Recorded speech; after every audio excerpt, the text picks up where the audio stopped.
प्रार्थना। जब हम प्रार्थना करते हैं तो परमेश्वर हमारी प्रार्थना सुनता है।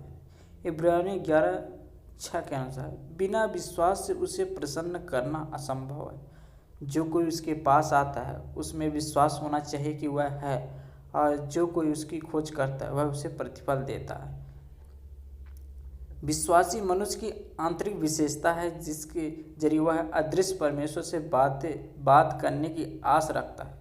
उसको उसकी पूर्ण असहाय पूर्णता में विश्वास का हाथ बढ़ाना जरूरी है। जहाँ तक असफल है वहाँ उसे विश्वास करना चाहिए। जब हम प्रार्थना करते हैं तो हम हमारे स्वाभाविक परमेश्वर की संतान के अधिकार पर दावा करते हैं। केवल परमेश्वर पहाड़ को हिला सकता है, किंतु विश्वास और प्रार्थना के द्वारा हम मांग सकते हैं। परमेश्वर से पहाड़ों को हिलाने के लिए हमें प्रतिदिन प्रार्थना करना चाहिए तथा परमेश्वर की सुननी चाहिए। लूका 11:1 वह किसी जगह प्रार्थना कर रहा था।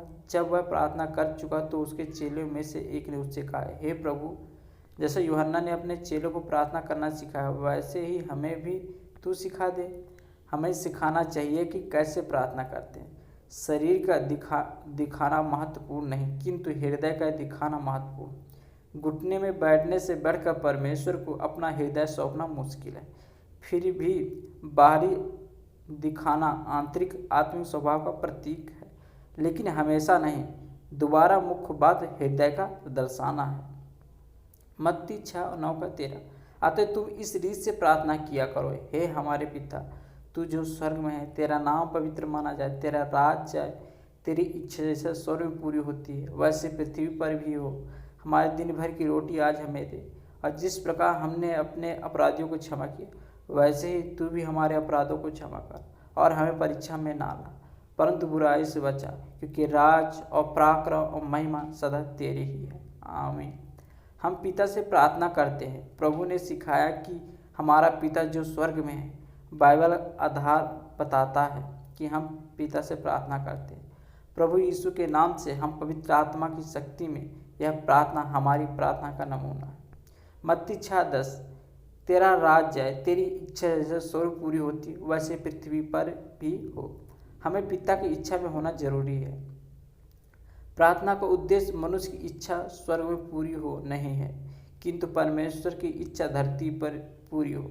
जब उसकी मनसा हमारी मनसा बन जाती है तो हम अपने परमेश्वर से कहेंगे, मेरा भोजन जिसने मुझे भेजा है उसकी इच्छाओं को पूरा करना है, उसके कार्यों को पूरा करना है। यूहन्ना 4:34 यीशु ने उनसे कहा, मेरा भोजन यह है कि अपने भेजने वाले की इच्छा के अनुसार चलो और उसका काम पूरा करो। यूहन्ना 17:4 जो कार्य तूने मुझे करने को दिया था उसे पूरा करके मैंने पृथ्वी पर तेरी महिमा की है। परमेश्वर की महिमा हमारी पहली प्राथमिकता का विषय होना चाहिए। जो कुछ भी हम प्रार्थना करें वह परमेश्वर की इच्छा तथा उसकी महिमा के लिए होना चाहिए, और वह प्रार्थना परमेश्वर के द्वारा पूरी हो जाएगी। अगर हम धरती पर तैयार हैं उसकी महिमा को लाने के लिए, तो परमेश्वर हमें जो कुछ भी ज़रूरत है देने के लिए तैयार।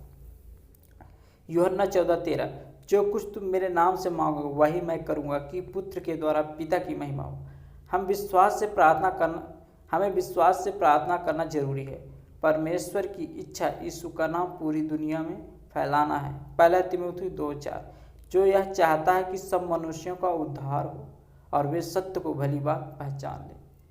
मेरी स्वयं की प्रार्थना के जीवन में परमेश्वर ने मुझे इस आधारभूतता को दर्शाया कि यह आसान है कि मैं कुछ भौतिक वस्तुओं में बह जाऊं, किंतु पिता ने मुझे बताया कि प्रभावशाली प्रार्थना हृदय से आती है। इसलिए मुझे पुनः जांचना है कि मैं पिता की इच्छा में हूँ और मैं उसकी इच्छा में होना चाहता हूँ। परमेश्वर की इच्छा को हृदय से पूरा करना। इफिसियों 6:6 मनुष्यों को प्रसन्न करने वालों के समान दिखाने के लिए सेवा न करो, पर मसीह के दासों के समान मन से परमेश्वर की इच्छा पर चलो। मुझे मेरे उद्देश्यों को जांचना जरूरी है। क्या मैं प्रार्थना करता हूँ कि पिता की महिमा हो और जिससे मुझे एक सही रास्ता मिले? क्या मैं विश्वास से प्रार्थना करता हूँ?